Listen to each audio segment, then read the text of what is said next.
كما عرفنا الملك الحسن الثاني بالقوة والسطوة والهيبة. هاد الشي بسبب ما سمعنا عليه من والدينا وجدودنا اللي دوزو حقبة سنوات الجمر والرصاص، والقوة اللي يقدر يواجه وينتصر في العديد من الانقلابات اللي وقعوا عليه. ومن بين أهم الانقلابات اللي كانت تغير مسار المغرب لولا لم يحفظ الله الملك والعائلة العلوية. وسبب الهيبة ديال الحسن الثاني قدر يخرج من هذا الانقلاب بأقل الأضرار، واللي زادت القوة ديالو من بعد هذا الحدث الدموي.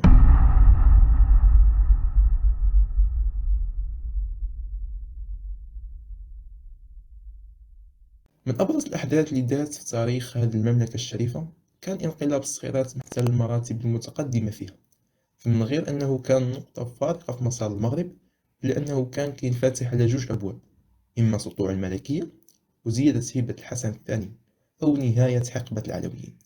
وكنا غنشوفو المغرب بحكم عسكري كما بزاف ديال البلدان اللي كيحكموهم النظام العسكري حاليا، بحال الجارة الشرقية بحال ليبيا ومصر.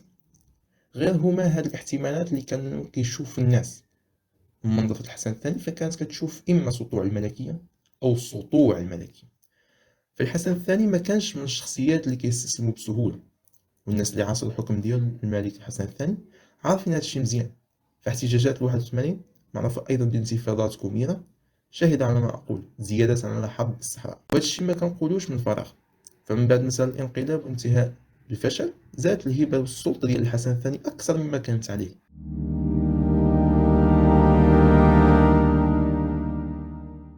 أهم جوج شخصيات كانوا في الانقلاب هم الجنرال المذبوح اللي كان آنذاك مدير مكتب العسكري التابع للملك، اللي كانت عنده الفكرة الأولى للانقلاب، والكولونيل أعباب هو اللي قدر بالسلطة ديالو أنه مدير مدرسة عسكرية اللي كانت كتوقع بالقرب من فاس أنه يطبق فكرة مذبوح. غير الخطة ديال الجنرال مذبوح كانت هي انقلاب سلمي، يعني بدون نقطة دم. كانت الفكرة ديالو أنه يحاصر الملك في القصر ديالو بالصخيرات ويخليه يوقع التنحي على العرش. منين اتفقوا ولقاو بلي عندهم نفس الأفكار، واخا أن عبابو كان من أكثر الداعمين للملكية في المغرب ومن أكثر المحبين للملك، لكن السلطوية وقوة الشخصية اللي كانت عنده وهمات له باللي يقدر يطيح الملكية، ولكن الحمد لله ما كملش الخطة ديالو.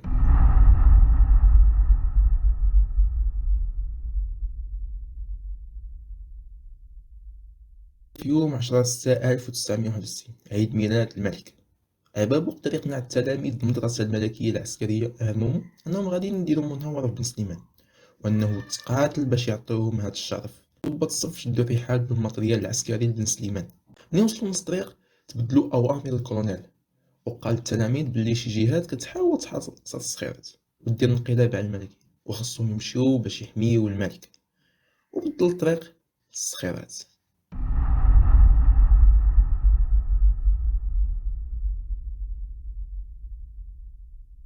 جوج ديال النهار، الملك الحسن الثاني لابس تيشيرت وفرحان كيحتفل بعيد ميلادو، كيتسنى الحلوى باش يطفي الشمع.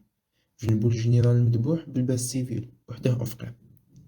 في هاد اللحظة وصل أعبابو مع 1400 تلميذ من مدرسة أهمهم، وقف قدام الباب القصر وأمر الحرس الملكي باش يهبط السلاح ديالو ويستسلم. ولكن الحرس الملكي ما كانت عنده حتى استجابة مع أوامر عبابو، وهزو سلاح في وجهو وغوتو عليه باش يرجع على هادشي اللي كيدير. ولكن عبابو ما كيتآمرش وما كيبغي يسمع لحتى حد. أمر عبابو التلاميذ بإطلاق النار بشكل عشوائي، هادشي اللي تجاوب مع حرس الملكي بإطلاق النار في وجه عبابو والتلاميذ ديالو. وهنا بدات الدماء تسيل في كل مكان. عساكر ديال عبابو كينفذو بدون تفكير. الهبة اللي كانت عندهم ما خلات حتى حد يتسائل علاش كيديروا هادشي، وكيقتلوا صحابهم وخوتهم في السلاح. 1400 تلميذ من عساكر عبابو كيضربوا بشكل عشوائي. وصل الخبر للملك، بعض الناس قالت بلي تنكر بملابس الخدام وتخبى في الحمام مع بعض الشخصيات. من بين الناس اللي كانت معاه الجنرال أفقار. ملي الجنرال صاحب الفكرة ومول الخطة سمع اش دار عبابو، مشى عندو غوت عليه وقال له اجي معايا.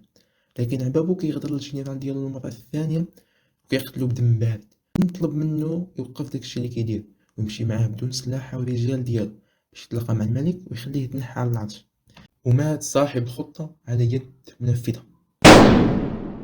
ولكن الشي اللي ما خداش عبابو من المذبوح قبل ما يقتلو هو البلاصة اللي كان فيها الملك مخبي، وهذا الشي اللي لعب دور.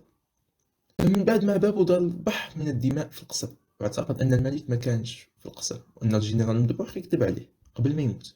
اتجه مع بعض التلاميذ لمركز الإذاعة والتلفزة في الرباط، ولكن قبل من هذا الشيء عبابو أمر ضباط الصف باش يقادوا الأسرى في الصف، وبدأ عبابو ينقي اللي كان عنده معاه الصداع وما كيحملوش. من بين هاد الناس كان قائد الدرك الملكي بولحيموس اللي قتلو عبابو بدم بارد.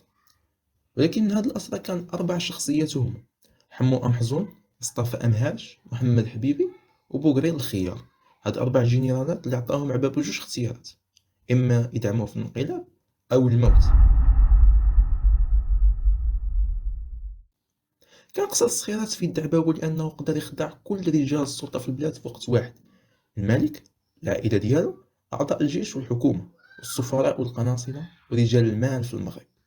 من بعد ما ضمن عبابو قصر الصخيرات في يديه، اتجه الرباط باش يعلن قيام الثورة، وخلى خوه محمد عبابو القائم على ضباط الصف الصغيرات اللي معظم الجنود باقين على بالهم بلي أنهم جايين يحميو الملك. عرفت قدر بعض الجنود يوصلوا لمخبأ الملك، والهبة اللي كانت عند الملك قدموا التحية ليه، وقدر يجرهم لعنده، وخبرهم أنهم يمشوا عند صحابهم ويقول لهم بلي الملك يأمرهم يجيو لعنده، وفي حالة تقبلوا الأمر يجيبوهم، ولا رفضوا فعليهم يصدروهم بلا ما يعرفوا مكان الملك. بعد ما نجحت خطة الملك فرض السيطرة على الجنود، وخضع قصة الصخيرات ليه مرة أخرى. خلى كل من جنود ضباط الصف ضباط باش يديروا التحية للملك ويبوسوا يديه، عبارة عن الخضوع التام ليه. lui commandai repos, il se remit au repos. Je lui recommandai garde à vous, lui tendai ma main et lui dis qu'attendu pour baiser ma main. وقال لهم نتوما ضباط الجيش الملكي، وحمسهم وعطى الملك الأوامر ديالو الأفقية باش يستخدم جميع الجهات والسلطات باش ينهي هاد المهزلة والمذبحة اللي دار عبابو. ومن هاد الجنرالات اللي خداو أوامر ملكية باش يقضيو على عبابو كان الجنرال دو ديفيزيون البوهال. خدا الجنرال دو ديفيزيون الدعم من سليمان ومشى لمقر القيادة العامة للقوات المسلحة اللي كان مخبي فيه الكولونيل عبابو، وهنا هي تنوض الشلاضة. المعركة اللي انتهت بشكل معروف بموت غوليودي وقتل عبابو.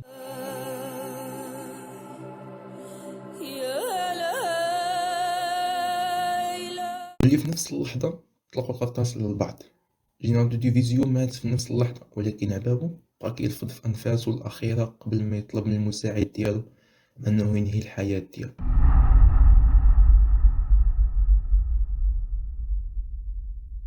في نهار 11/6/1971 خرج الملك في الخطاب ديالو كيقول: إن بلد محسود، وإن الغبطة التي يعيش فيها لا يريدها لنا الكثير من الناس. وهكذا سمعت أن بعض الإذاعات وعلى رأسهم إذاعة ليبيا بمجرد أن سمعت خبر العملية صارت تصرح وتقول أنها بجانب الثوار وإن جيشها بجانب المشعوذين. وهكذا صار شعبي العزيز، حينما أقول لك كن يقظا، كن على بينة من أمرك حتى لا يعبث بك العابثون. لم أكن من الذين يزيدون أو يطنبون في الكلام، وكنت اليوم يا شعبي العزيز ستمسي يتيما، لكن الله سلم، وإن الله خير حافظ وهو أرحم الراحمين.